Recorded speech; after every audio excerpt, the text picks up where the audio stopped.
Hey dudes, today I want to talk about creating what I call a reverb tail. Now, this is basically just going to be automating a reverb send right at the end of a clip, but it's a really cool trick that you can use for voice and music and other things when you don't want an abrupt stop and you just want a nice little reverb tail at the end of something. So let's jump into it and see what I'm talking about. So let's see what I got. So I have this clip here. No!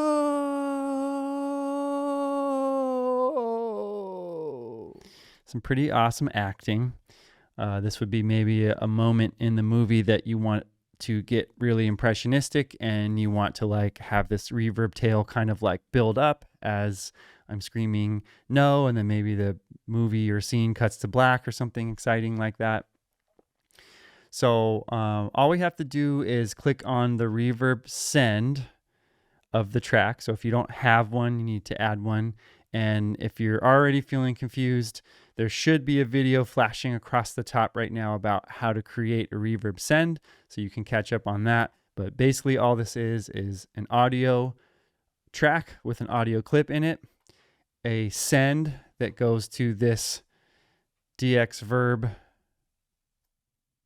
aux track that has a reverb on it, which is this really cool Atlantis library preset within Reverb. You can pick anything you want, but these are some suggested values that I think are fun for something like this. And then the only other thing that we have to do is put our audio track into some kind of automation mode. You guys probably already know by now that touch is the one that I primarily use, which means if I'm touching something, it automates. When I let go, it stops. So I'm just going to do this in real time by backing up, let's say to before my clip. And this send, of course, is going to control how much of this clip we send to the reverb. So that means I can create a reverb tail by slowly increasing the reverb send over time so that by the end of this clip, it's at, pretty full reverb. So let's just do it. All right, so all I'm gonna do is hit play and then click on the reverb send and drag my fingy up like it's a fader. So let's do it. No!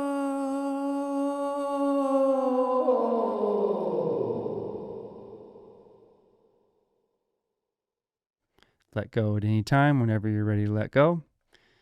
And that is a reverb tail. So of course, another way to do this is to go to your automation lanes. So if I hover over this, it'll show you there it is. And right now it's set to volume, but if I just go down to the level of the Reverb send that I created, zoom back out a little bit. This is what I did. So in real time, I clicked and dragged this up and it just kept making dots along the way. We can, of course, just also do this by holding Command and doing click 1, click 2, click 3, click 4 maybe. And we'll crank this up and crank this up and we'll play it again. No!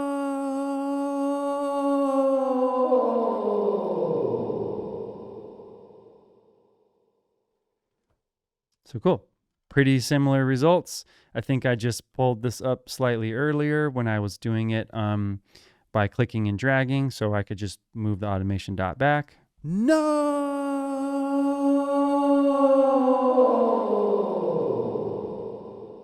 But really, it's up to you. All right, we did it. We created a reverb tail. Remember, all we did was automate the send level from our audio track to our reverb aux. And we started with a clip that had no reverb on it at all and slowly brought that send up over time so that the tail end of the clip had reverb, hence the reverb tail. This was a very impressionistic and dramatic example of using a reverb tail, but remember, you could also use this with like a really pretty music reverb. Maybe your cue just kind of drops off a cliff a little too fast. Just pop a little reverb tail at the end of it and it will sound purposeful now. So this is a great mixing technique that you can use in any capacity that you want to. I hope you enjoyed the video. I hope you learned a little something, and until next time, later dudes.